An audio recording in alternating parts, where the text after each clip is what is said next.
పక్కనేమో మోసాలు జరిగినాయని, పూర్తిగా చందాదారులకు అన్యాయం జరిగిందని, వారు కట్టిన చందాలు అక్రమ మార్గంలో రామోజీరావు గారి యొక్క సంస్థలకు చేరినాయని, తద్వారా సకాలంలో చందాదారులకు చెల్లించాల్సిన డబ్బులు వాళ్ళు పెట్టుబడి రూపంలో మారిపోయినాయని మార్గదర్శి చిట్ ఫండ్స్కు సంబంధించిన ఓ సంఘటన 2003లో అసిస్టెంట్ రిజిస్ట్రార్ ఇచ్చిన కంప్లైంట్ మేరకు సిఐడి కేసు నమోదు చేసింది. ఈరోజేమో చంద్రబాబు నాయుడు గారి ప్రభుత్వం వచ్చిన తదుపరి అదే సిఐడి సంస్థ అవేవీ జరగలేదు, మా వల్ల పొరపాటు జరిగిందని అఫిడవిట్లో దాఖలు చేయటం. అంటే ప్రభుత్వాలు మారిన వెంటనే నేరాలు కూడా మాయమైపోతున్నాయని ఈ సంఘటన మనకు రుజువు చేసింది. చంద్రబాబు నాయుడు గారు నిస్సిగ్గుగా పూర్తిగా ముసుగు తొలగించుకున్నారు. ఆయన ఈనాడు సంస్థలు పక్షపాతి అని. మనవాడైనప్పుడు అతను ఏ నేరాలు ఘోరాలైనా చేయొచ్చు. అతను మనల్ని, మన సంస్థలను, మన అధికారాన్ని, మన అధికారంలోకి రావాల్సిన అంశాలను ఇస్తే చాలు. అది చంద్రబాబు నాయుడు గారు ఈ రోజున మార్గదర్శి కేసులో పూర్తిగా అధికార దుర్వినియోగం చేశారు. అపహాస్యం పాలైపోయింది. ఈనాడు దినపత్రిక ఆనాడు కాంగ్రెస్ ముఖ్యమంత్రిగా ఉన్న వైఎస్ఆర్ గారి మీద, ఈనాడు వైఎస్ఆర్సీపీ అధినేత అయిన జగన్మోహన్ రెడ్డి గారి మీద పుంకాలు పుంకాలుగా వ్యతిరేక వార్తలు రాస్తున్న సంఘటనలను మేము చెబుతూనే వచ్చాం. ఇది చంద్రబాబు నాయుడు గారి జేబు సంస్థ అని చెప్పాం. చంద్రబాబు నాయుడు గారు రచించిన రచనలన్నిటినీ వారి పత్రికల్లో పతాక శీర్షికల్లో వస్తాయని చెబుతూనే వచ్చాం. చాలామందికి అది రాజకీయ కోణంలో కనపడింది. మేమైతే పూర్తిగా చంద్రబాబు నాయుడు గారు, రామోజీరావు గారు వ్యక్తిగతంగా వైఎస్ రాజశేఖర రెడ్డి గారిని, వైఎస్ జగన్మోహన్ రెడ్డి గారిని రాజకీయ పతనం చేయాలని కంకణం కట్టుకున్నారనేది జగమెరిగిన సత్యం. ఏ ఒక్క రోజు కూడా ఆనాడు రాజశేఖర రెడ్డి గారి మీద కానీ, తదుపరి జగన్మోహన్ రెడ్డి గారి యొక్క పరిపాలన అంశాలను ఏ ఒక్క రోజు కూడా ఒక మంచి కార్యక్రమాన్ని చెప్పిన పాపాన్ని పోలేదు. జగన్మోహన్ రెడ్డి గారిని దింపాలి, చంద్రబాబు నాయుడు గారిని సీఎం చేయాలి. జగన్మోహన్ రెడ్డి గారిని ఎందుకు దింపాలి? మన సంస్థల్లో జరుగుతున్న అక్రమాలను గుర్తించినటువంటి సబ్ రిజిస్ట్రార్ గారు, చిట్ ఫండ్లకు సంబంధించినటువంటి సబ్ రిజిస్ట్రార్ గారు సిఐడి కేసు కంప్లైంట్ ఇస్తే 2023 జగన్మోహన్ రెడ్డి గారికి నిజంగానే మార్గదర్శి మీదనో, మార్గదర్శి చిట్స్ మీదనో, ఈనాడు దినపత్రికల మీదనో వ్యక్తిగత ద్వేషం ఉండుంటే 2019 జూన్ నుంచే మీ మీద కక్ష సాధింపు చర్యలు జరిగుండేవి కదా. ఇంకొక మారు నేను సుస్పష్టంగా ఈ రాష్ట్ర ప్రజలకు, తెలుగుదేశం పార్టీ శ్రేణులకు, ఈనాడు యాజమాన్యానికి, రామోజీరావు గారి కుటుంబ సభ్యులందరికీ కూడా నేను మనవి చేస్తున్నాను. ఇది మీ కుటుంబానికి, జగన్మోహన్ రెడ్డి గారి కుటుంబానికి సంబంధించిన అంశం కానే కాదు, లేదా తెలుగుదేశం పార్టీకి, వైఎస్ఆర్ కాంగ్రెస్ పార్టీకి సంబంధించిన అంశం మరేమీ కాదు. ఇది కేవలం ప్రజలకు సంబంధించిన ధనాన్ని, మీ సంస్థకున్న రెప్యుటేషన్ నమ్మి మీరు మంచివారని, వారి ఖాతాలను జాగ్రత్తగా చూస్తారని, మీ దగ్గర డబ్బులు దాచిపెట్టుకుంటే సకాలంలో డబ్బులు చెల్లిస్తారని, వాళ్ళకు వచ్చిన ప్రైజ్ మనీని మీ దగ్గర ఉంచుకోకుండా సకాలంలో ఇస్తారనే నమ్మకంతో మీ దగ్గరికి చందాదారులు డబ్బులు కట్టారు. షూరిటీలు సమర్పిస్తే ఆ షూరిటీల విషయంలో కూడా మీరు కొర్రీలు పెడుతూ వచ్చారు. మళ్ళీ షూరిటీలు కావాలని అడుగుతూనే వచ్చారు. ఇవన్నీ కూడా మేము చెబుతున్న కథనాలు, మేము ఇస్తున్న సమాచారమో కాదు. సిఐడి సంస్థ స్వయాన దర్యాప్తు చేసింది, కావాల్సిన ఆధారాలు సేకరించింది, ఆ ఆధారాలన్నింటినీ కోర్టుకు సమర్పించింది. వైఎస్ జగన్మోహన్ రెడ్డి గారి ప్రభుత్వంలో ప్రాసెస్ మొదలైంది 2023లో. 2024 సంవత్సరంలో చంద్రబాబు నాయుడు గారు ముఖ్యమంత్రి అయితేనే కేసు తారుమారైపోయింది. దీన్ని బట్టి ఆంధ్ర రాష్ట్ర ప్రజానికి మొత్తం కూడా అర్థం చేసుకోమని మనవి చేస్తున్నాం. ఇది పూర్తిగా ఈనాడు పేపరు చంద్రబాబు నాయుడు గారి యొక్క జేబులో సంస్థగా మేము అభివర్ణిస్తున్నాం. చంద్రబాబు నాయుడు గారు ముఖ్యమంత్రిగా ఉంటే చాలు, చంద్రబాబు నాయుడు గారు ముఖ్యమంత్రిగా ఉంటేనే ఈనాడు సంస్థ కల్పవృక్షంలాగా ఉంటుంది.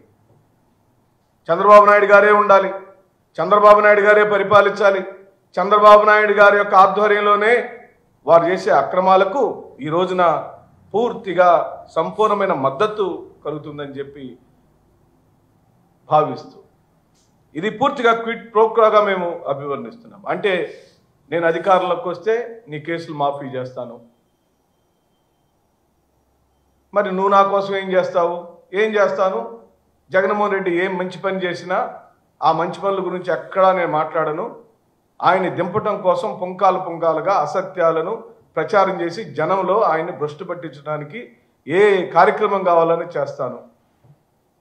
మరి ఇది ప్రజలు అర్థం చేసుకోరా అని అంటే, ప్రజలకు తప్పుడు సమాచారాన్ని పదే పదే చెప్పటం ద్వారా దాన్ని నిజమే కావచ్చేమో అనుకుని అనుమానం కలిగించే విధంగా కథనాల మీద కథనాలు, అసత్య కథనాలు, సొంత కవిత్వాలు, మరి ఈ రోజున మీరు రాసిన రాతలన్నిటినీ గమనిస్తే పూర్తిగా వర్గీకరణ కార్యక్రమాలు జరిగింది, అసత్యాలు ప్రచారం చేయటం జరిగింది, వ్యక్తిత్వ హననం జరిగింది.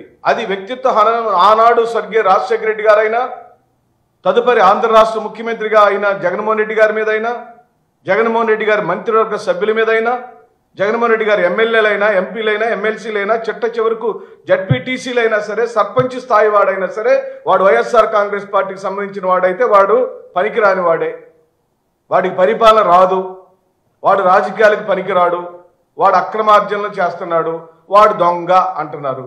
మరి చంద్రబాబు నాయుడు గారిని, రామోజీరావు గారిని కూడా, రామోజీ గారు స్వర్గీయులయ్యారు కాబట్టి మేము వారి గురించి మాట్లాడకూడదు, అది సంస్కారం కాదు. కానీ సంస్థలకు సంబంధించిన అన్యాయాలను, ఎక్కడి నుంచి ప్రయాణం మొదలైంది, ఎక్కడి దాకా రామోజీ ఫిలిం సిటీస్ దాకా ఎలా ఎదిగాం, ఈ ప్రయాణ కాలక్రమం అంతా కూడా పరిశీలిస్తే మీరు ఎదిగిన కాలం అంతా అత్యధిక కాలం మరి చంద్రబాబు నాయుడు గారు అధికారంలో ఉన్నారు. కేవలం 5 సంవత్సరాలు మాత్రమే వైఎస్ఆర్ గారు ముఖ్యమంత్రిగా ఉన్నారు, 2004 నుంచి 2009 వరకు. తదుపరి మళ్ళీ మీకు అనుకూలమైన కాంగ్రెస్ ముఖ్యమంత్రులే వచ్చారు. తదుపరి ఈ నిన్న 19 నుంచి 24 వరకు. అంటే వైఎస్ఆర్ గారి కుటుంబం కేవలం ఈ రాష్ట్రాన్ని 10 సంవత్సరాలు మాత్రమే పరిపాలించి, ఈ 10 సంవత్సరాలు మినహాయిస్తే సుమారుగా 40-50 సంవత్సరాల మీ ప్రయాణంలో పూర్తిగా మీకు అనుకూలమైన ముఖ్యమంత్రి గారిని ఉంచుకుంటేనే మీ సంస్థలు ఎదుగుతూ వచ్చినాయి అనేది నగ్న సత్యమని ఈ సందర్భంగా నేను మనవి చేస్తూ, అందుకు ఉపయోగపడని ఏ ముఖ్యమంత్రి అయినా, మన సంస్థలకు ఉపయోగపడని ఏ ముఖ్యమంత్రి అయినా, మన మన మన వ్యాపారాలకు ఉపయోగపడని ఏ ముఖ్యమంత్రి అయినా, మనకు సంబంధించిన ఏ కార్యక్రమానికి అడ్డొచ్చే ఏ ముఖ్యమంత్రి అయినా సరే ఆయన దిగిపోవాలి, మనకు అనుకూలమైన వాడు ఎక్కాలి. తెలంగాణలో మార్గదర్శికి సంబంధించిన ఫైనాన్స్ సంబంధించినటువంటి కేసు నడుస్తున్నప్పుడే సరిగ్గా అదే సమయంలో చిట్ ఫండ్స్కి సంబంధించి మాది పొరపాటు అయిందని సిఐడి అఫిడవిట్ దాఖలు చేసిందంటే దీని వెనక ఏం కుట్ర దాగిందని చెప్పి ప్రశ్నిస్తున్నాం. ఆర్బీఐ చట్టాలను పూర్తిగా ఉల్లంఘించిందని, చందాదారుల యొక్క సొమ్ముని జాగ్రత్తగా దాచిపెట్టి వాళ్ళకు అవసరమైనప్పుడు ఇవ్వాల్సినటువంటి సంస్థ వాళ్ళు అడిగినప్పుడు ఇవ్వకుండా తర్వాత కట్టాల్సిన చందాలకి వీటిని జమ చేసుకుంటూ, వాళ్ళు అడుగుతున్నప్పుడల్లా పత్రాలను సక్రమంగా ఇవ్వమని అడుగుతూ, ప్రైజ్ మనీగా వచ్చిన డబ్బులను ఇవ్వకుండా వాళ్ళని వేధిస్తూ మీరు పూర్తిగా ఆర్బీఐ చట్టాలను ఉల్లంఘించారని సిఐడి తన నివేదికలో సమర్పిస్తే అదే సిఐడి ప్రభుత్వం మారంగలోనే మేము సమర్పించింది పొరపాటు, అలాంటివేమీ జరగలేదని చెబుతున్నారంటే ఇది ఎంత చోద్యంగా ఉంది, ఎంత అన్యాయంగా ఉంది. ఇది నేను మళ్ళీ ఉటంకిస్తున్నాను. వైఎస్ఆర్ కాంగ్రెస్ పార్టీకి తెలుగుదేశం పార్టీకి సంబంధించిన సమస్య కాదు ప్రజలారా. చంద్రబాబు నాయుడు గారి కుటుంబానికి, వైఎస్ఆర్ గారి కుటుంబానికి సంబంధించిన అంశం ఏమాత్రం కాదు. ఇంకా పైగా చెప్పాలంటే రామోజీరావు గారి కుటుంబానికి, రాజశేఖర రెడ్డి గారి కుటుంబానికి సంబంధించిన అంశం ఏమాత్రం కాదు. ఇది కేవలం చందాదారులకు, రామోజీ చిట్ ఫండ్స్ కు సంబంధించిన సమస్య. చందాదారులు అంటే మన ప్రజలే కదా, ఆ ప్రజల యొక్క ధనం, మాన ప్రాణాలని కాపాడుతారని ముఖ్యమంత్రి స్థాయిలోకి వచ్చిన మీరు ఈరోజు నా చందాదారులకు అన్యాయం జరుగుతున్నప్పుడు, ఆ చందాదారులే ఫిర్యాదు చేసినప్పుడు, మేము అడిగినప్పుడల్లా మాకు డబ్బులు ఇవ్వలేదని అడుగుతున్నప్పుడు మీకు బాధ్యత లేదా ముఖ్యమంత్రి గారు? మీరు దీనికి సంబంధికులు కాదా? అక్రమాలు జరగలేదని మీరు ఒప్పుకుంటే చందాదారులకు అన్యాయం చేసినట్టే కదా. ప్రజలకు సంబంధించిన చందాలను దాచిపెట్టి వడ్డీ రూపంలో చెల్లించాల్సిన మార్గదర్శి చిట్ ఫండ్స్ పూర్తిగా ఆర్బీఐ చట్టాలను ఉల్లంఘించింది. అది సుస్పష్టమైంది. మరి ఈరోజు ఎందుకు ఉల్లంఘించలేదు? పొరపాటైంది. అది సక్రమంగానే చేస్తుందని మన ప్రభుత్వం, అనగా తెలుగుదేశం పార్టీ ప్రభుత్వం, కూటమి ప్రభుత్వం, జనసేన పార్టీ, బీజేపీలు ముగ్గురు సంయుక్తంగా ఈ రోజున రామోజీ సంస్థలకు ఈ విధమైన క్లీన్ చిట్ ఇవ్వటాన్ని, అఫిడవిట్ దాఖలు చేయటాన్ని పూర్తిగా ఖండిస్తూ, లొసుకులున్నాయని మనమే చెప్తాం. 2023లో ఫిర్యాదు వచ్చినప్పుడు ఆ ఫిర్యాదుని సక్రమంగా దర్యాప్తు చేయమని మా సిఐడి ఆనాటి వైఎస్ఆర్ జగన్మోహన్ రెడ్డి గారి ప్రభుత్వం ఆదేశించడం, ఆ దర్యాప్తులో పూర్తిగా అన్యాయం జరిగింది చందాదారులకని, చట్టాలను ఉల్లంఘించారని వారి దర్యాప్తులో చెప్పడం జరిగింది. ఈరోజేమో మనం ప్రభుత్వంలోకి అధికారులకు రావడంతోనే ఒక ప్రభుత్వాన్ని నడుపుతున్న ముఖ్యమంత్రి గారు కేసుల్ని నిర్వీర్యం చేయాలనుకోవటం ఎంతవరకు ధర్మం అని చెప్పి అడుగుతుంది వైఎస్ఆర్ కాంగ్రెస్ పార్టీ. ఇది మీ వ్యక్తిగత కార్యక్రమం కాదని కూడా మనం చేస్తుంది. ఎందుకు సంస్థలను నిర్వీర్యం చేస్తున్నారు, వ్యవస్థలను నిర్వీర్యం చేస్తున్నారు? సిఐడి లాంటి సంస్థ కూడా ఈ విధంగా అధికార దుర్వినియోగానికి పాల్పడితే, ప్లేట్ ఫిరాయిస్తే, అన్యాయం జరిగినా సరే జరగలేదని చెప్పంటే ఇది ఏమాత్రం సమంజసం కాదని సుమారుగా 1000 కోట్ల రూపాయలకు సంబంధించిన రామోజీ సంస్థకు సంబంధించిన చిట్ ఫండ్స్కి సంబంధించిన, మార్గదర్శి చిట్ ఫండ్స్కి సంబంధించిన డబ్బులను ప్రభుత్వం జప్తు చేస్తే ఆ జప్తుని ఈ రోజున మనం విడిపించేశాం. బ్రహ్మాండంగా అధికార దుర్వినియోగం చేసేసాం. అంటే ప్రజలు ఏమైనా కానివ్వండి, ప్రజల చందాలు ఎటన్నా బానివ్వండి, ప్రజలకు చెల్లించాల్సిన డబ్బులు రానివ్వపోండి, కానీ రామోజీరావు గారికి కుటుంబానికి మాత్రం మేలు జరగాలనే దురుద్దేశంతో ఇలా జరుగుతుందని, మరి ఇంత బరితెగింపుగా పొరపాటు అనే పదాన్ని వాడారంటే మౌఖికంగా, రాతపూర్వకంగా మేము తీసుకున్న ప్రతి అంశాలు తప్పని ఒప్పుకుంటున్నారంటే ఏ స్థాయిలోకి సంస్థలను మనం దిగజార్చామో ఈ రోజున ఇది మళ్ళీ ఈ చెబుతున్న మాటలేవి కూడా మౌఖికంగా కానీ రాతపూర్వకంగా కానీ తీసుకున్న ఏ అంశాలు కరెక్ట్ కాదు, అది పొరపాటు అని సిఐడి సంస్థ అఫిడవిట్ దాఖలు చేసిందంటే రికార్డెడ్గా సిఐడి సంస్థ యొక్క స్థాయిని, వాళ్ళ క్రెడిబిలిటీని తగ్గించుకున్నారని ఈ సందర్భంగా నేను మనవి చేస్తూ, మాకు కక్ష సాధింపే లేదు. ఎందుకు ఉండాలి? నీకు నాకు వ్యక్తిగతంగా రామోజీరావు గారి కుటుంబానికి, రామోజీరావు గారి సంస్థలకు, జగన్మోహన్ రెడ్డి గారి కుటుంబానికి, జగన్మోహన్ రెడ్డి గారి సంస్థలకు ఏం పోటీ ఉంది?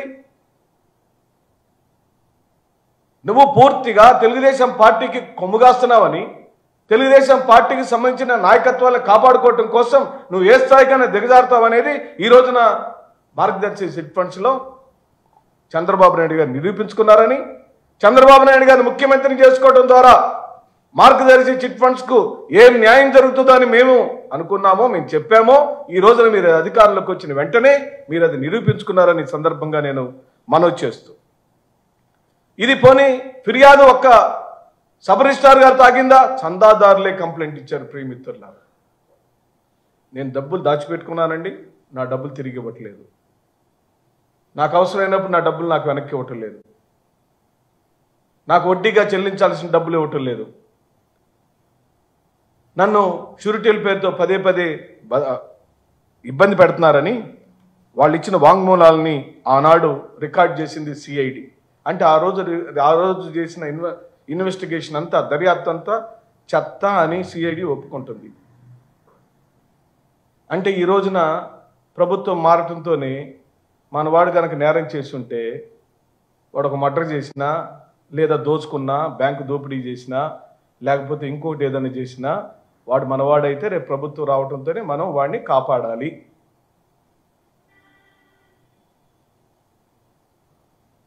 ఈనాడు పత్రిక ఏ ఒక్క రోజైనా జగన్మోహన్ రెడ్డి గారు తీసుకొచ్చిన పథకాలకు సంబంధించి ఒక్క పథకం మీదైనా, ప్రియమిత్రులారా, ఇది వ్యక్తిగతమైన కార్యక్రమం కాదు, ఒక రాజ్యాంగబద్ధంగా ప్రజలచే ఎన్నుకోబడిన ప్రజా ముఖ్యమంత్రి చేసిన పథకాలలో ఒక్క పథకం గురించి అయినా శ్రీ వైఎస్ జగన్మోహన్ రెడ్డి గారు తన పరిపాలనలో ఈ మంచి పని చేశాడని ఏ ఒక్క రోజునే రాసిందా?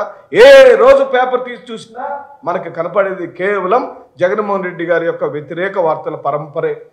ఆయన అధికారంలో ఉన్న వ్యతిరేకత రాస్తారు, ఆయన దిగిపోయిన వ్యతిరేకత రాస్తారు. ఎందుకంటే జగన్మోహన్ రెడ్డి గారు రాజకీయాల్లోనే ఉండడానికి వీల్లేదు. జగన్మోహన్ రెడ్డి గారి వ్యక్తిత్వం హననం జరిగిపోవాలి, జగన్మోహన్ రెడ్డి గారు పారిపోవాలి, జగన్మోహన్ రెడ్డి గారు ప్రజల్లో ఉండటానికి వీల్లేదు, జగన్మోహన్ రెడ్డి సమస్యల మీద రావడానికి వీల్లేదు. జగన్మోహన్ రెడ్డి జగన్మోహన్ రెడ్డి జగన్మోహన్ రెడ్డి జగన్మోహన్ రెడ్డి అనే 2009 వైఎస్ఆర్ గారు చనిపోయిన రోజు నుండి 2009 సెప్టెంబర్ మాసం నుండి ఈ రోజు వరకు, ఈ రోజు దినపత్రిక చూసినా వైఎస్ జగన్మోహన్ రెడ్డి గారి పేరు లేని వార్త ఈనాడు తదితర సంస్థల్లో ఉండదు. ఎందుకు అనంటే మనవాడే ఉండాలి ముఖ్యమంత్రిగా. మనవాడు ఉంటేనే మన అక్రమాలను కాపాడుతాడు, మనవాడు ఉంటేనే మన సమస్యలు బాగుంటాయి, మనవాడు ఉంటేనే మనం బాగా ఎదుగుతాం, మనవాడు ఉంటేనే మన ఎందుకు అందరం కదా, రాజ్యం అంటే అందరు కదా, రాజ్యం అంటే మనందరం కదా, రాజ్యం అంటే మనందరి కోసం కదా ముఖ్యమంత్రి, రాజ్యం అంటే మనలో ఒకడు కదా ముఖ్యమంత్రి, రాజ్యం అంటే ఆ రాజ్యంలో నాకు కూడా రక్షణ ఉందని ప్రతి సామాన్యుడు ఫీల్ అవ్వాలి కదా. ఇది పూర్తిగా బరి తెగింపు రాజకీయాలుగా మేము భావిస్తాం.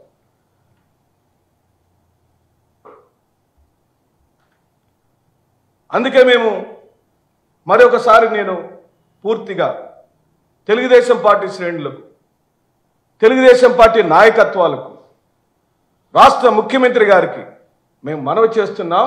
ఇది మీ వ్యక్తిగత సమస్య కాదు. జగన్మోహన్ రెడ్డి గారిని దృష్టిలో పెట్టుకొని మీరు మార్గదర్శి చిట్స్కు సంబంధించిన కేసుని నిర్వీర్యం చేస్తే, మీకు అనుకూలంగా పనిచేశాడు కాబట్టి, మీరు అధికారంలోకి రావడానికి జగన్మోహన్ రెడ్డి గారి మీద పుంకాలుగా ఆర్టికల్స్ రాశాడు కాబట్టి ఆయన యొక్క అన్యాయాలను మీరు న్యాయంగా మార్చాలని ప్రయత్నం చేస్తే, మీరు చందాదారులకు తీవ్రమైన అన్యాయం చేసిన వారిగా చరిత్రలో నిలిచిపోతారని చెబుతూ మరోమారు మేము మళ్ళీ చెబుతున్నాం, వైఎస్ఆర్ కాంగ్రెస్ పార్టీకి మార్గదర్శి చిట్స్కు సంబంధించిన కేసుకు ఏ మాత్రం సంబంధం లేదు. ఇది చందాదారులకు కేసుకు సంబంధించిన సమస్య. చందాదారులకు అన్యాయం జరుగుతున్నప్పుడు చందాదారులకు న్యాయం చేయించేదానికి, ఆ చందాదారులకు ఏ మాత్రం అన్యాయం జరిగినా అక్కడ వైఎస్ఆర్ కాంగ్రెస్ పార్టీ గళం విప్పుతూనే ఉంటుందని చెబుతూ సెలవు తీసుకుంటున్నాం.